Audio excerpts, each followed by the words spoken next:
MP board ने अब बिल्कुल क्लियर बोल दिया है, क्वेश्चन बैंक के बाहर अपने बोर्ड के पेपर नहीं जाएंगे। ठीक है, जो भी क्वेश्चन हैं वो क्वेश्चन बैंक के अंदर से आएंगे। तो ठीक है, अब तो हम केवल क्वेश्चन बैंक की याद करने वाले हैं। उनको याद करने में हमें क्या दो प्रॉब्लम आ रही है। एक तो क्वेश्चन बैंक में किसी के केवल ओटीज़ के ऑप्शंस मिल रहे हैं, क्वेश्चंस नहीं मिल रहा है, और हमको हिंदी में मिल रहे हैं। इंग्लिश मीडियम वाले जो हम बच्चे हैं हमें बड़ी प्रॉब्लम आ रही है। आज अपनी ये दोनों प्रॉब्लम सॉल्व हो जाएंगी। देखिए, सबसे पहले गूगल पे MPBSC डाला है और बोर्ड की जो वेबसाइट है उसको ओपन किया है।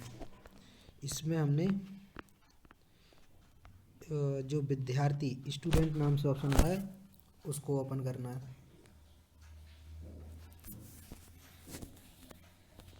इसमें ओपन करने पर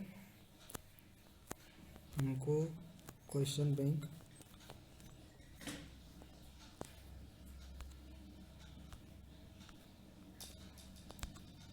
ये जो ई बुक्स और लर्निंग मटेरियल था उस पर क्लिक करना है। उसके बाद हमारे सामने क्या आता है, ये क्वेश्चन बैंक वाला जो मेन विंडो है वही खुलेगा। इसमें अपन 12th क्लास को चूज़ कर लेंगे। तो ये कोई नीचे सब्जेक्ट आ गए हमारे। चलिए, तो जैसे लैंग्वेज इसके तो क्वेश्चन अभी अपलोड हुए नहीं, एक बार चेक कर लेता हूँ मैं अभी आपके सामने। देखिए, तो लैंग्वेज के तो अभी कोई भी किसी भी लैंग्वेज का कोई पेपर नहीं आया है। केवल जो केमिस्ट्री, बायोलॉजी और मैथ, फिजिक्स, इनके क्वेश्चंस आए हैं। तो हम किसके देखेंगे, केमिस्ट्री के देखते हैं। ठीक है, केमिस्ट्री के ये आ गए हमारे चैप्टर। अब इनका जैसे फर्स्ट चैप्टर का क्वेश्चन आंसर निकालते हैं। ये क्वेश्चन आंसर आ गए। अब इसमें प्रॉब्लम क्या है कि ये हिंदी में है। ठीक है, आप में से किसी किसी के में क्या केवल ऑप्शन दिख रहे होंगे, क्वेश्चन नहीं दिख रहे होंगे। जैसे कि लिखा है SIC किस प्रकार का ठोस है, तो ये हिंदी में लिखा है, इंग्लिश में चाहिए इसको। और किसी के में ये क्वेश्चन भी नहीं दिख रहा होगा, केवल ऑप्शन ऑप्शन दिख रहे होंगे। अगर जिसके में क्वेश्चन नहीं दिख रहा उसके लिए ये सॉल्यूशन है कि आप ये जो 3 डॉट्स हैं जो ऑप्शन का, ये जो इधर ऑप्शंस आ जाते हैं उसमें जाके ये डेस्कटॉप मोड होगा एक, ये जो डेस्कटॉप मोड है इसको ऑन कर लीजिए। ठीक है, तो ये विंडो का थोड़ा जो दिखने का तरीका है वो बदल जाएगा और आपको क्वेश्चन भी दिखने लगेंगे। ठीक है, और अगर आपके में ये डेस्कटॉप का ऑप्शन नहीं आ रहा है तो अपने क्रोम को आप अपडेट कर लीजिए, अगर आपका क्रोम अपडेट नहीं है तो। ठीक है, और आपकी इतने में प्रॉब्लम सॉल्व हो जाएगी। डेस्कटॉप साइट पर आपको क्लिक करना है और आपको अगर ये डेस्कटॉप साइट का ऑप्शन नहीं आ रहा है तो क्रोम को अपडेट कर लीजिए अपने प्ले स्टोर से। ठीक है, उसके बाद आपको ये क्वेश्चन दिखने लगेंगे, ये क्वेश्चन भी दिखने लगेंगे और ये भी दिखने लगेंगे। ठीक है, अब हमको क्या करना है, इनको इंग्लिश में ट्रांसलेट करना है इंग्लिश मीडियम वालों के लिए। तो उसके लिए आप देखिए, एक तो मेरे में तो ये नीचे ही ऑप्शन आ रहा है, आप देख रहे होंगे नेपाली लिखा हुआ है, हिंदी लिखा हुआ है। अगर जिसके में ये ऑप्शन आ रहा है, अगर आपने अपडेट किया है तो आपके में यही ऑप्शन आ जाएगा।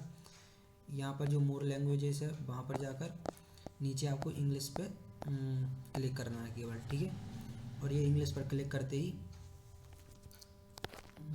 एक सेकंड शायद नेट, हाँ अब हो जाएगा। ये इंग्लिश इधर ही आ गया ऑप्शन और इस पर मैंने क्लिक किया। देखिए, आप पूरा इंग्लिश में ट्रांसलेट हो गया सारा जो क्वेश्चंस हैं।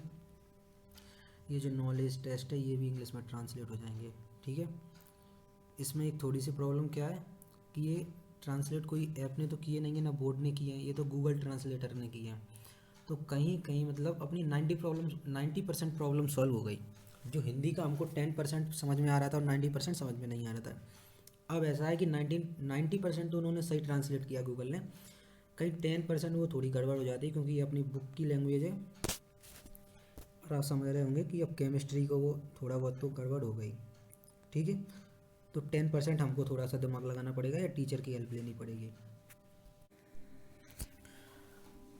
तो आप में से मोस्टली लोगों का क्या ट्रांसलेट हो गया होगा, लेकिन अभी भी अगर जैसे कि मेरे में क्या है कि नीचे ऑप्शन आ रहा है ये नेपाली और इंग्लिश ट्रांसलेट करने का, लेकिन अगर आप में से किसी के यहाँ ऑप्शन नहीं आ रहा है तो आप इधर से जो 3 डॉट्स हैं इन पर क्लिक करके इधर आपके लिए ट्रांसलेट का ऑप्शन मिल जाएगा। इसमें आप क्लिक करेंगे तो आपके भी इधर ये जो मेरी विंडो खुल रही है ऐसे ही आपके में नीचे आने लगेगा। ये जो पॉपअप ऑप्शन आ रहा है या फिर आपके में कोई न्यू विंडो खुल जाएगी जहाँ से आप ट्रांसलेट कर लेंगे, ठीक है। ये आपको यहाँ ये ट्रांसलेट दिख जाएगा। और ये ट्रांसलेट क्या है कि पुराने जो पुराना अपडेट था उसमें नहीं है, इसलिए क्रोम को पहले अपडेट कर लीजिए, तभी आपको ये डेस्कटॉप साइट और ट्रांसलेट के ऑप्शन मिलेंगे और आपके दोनों काम हो जाएंगे, ठीक है। चलिए, और इसी तरीके से आपको सारे सब्जेक्ट्स के आप इसी तरीके से कर सकते हैं।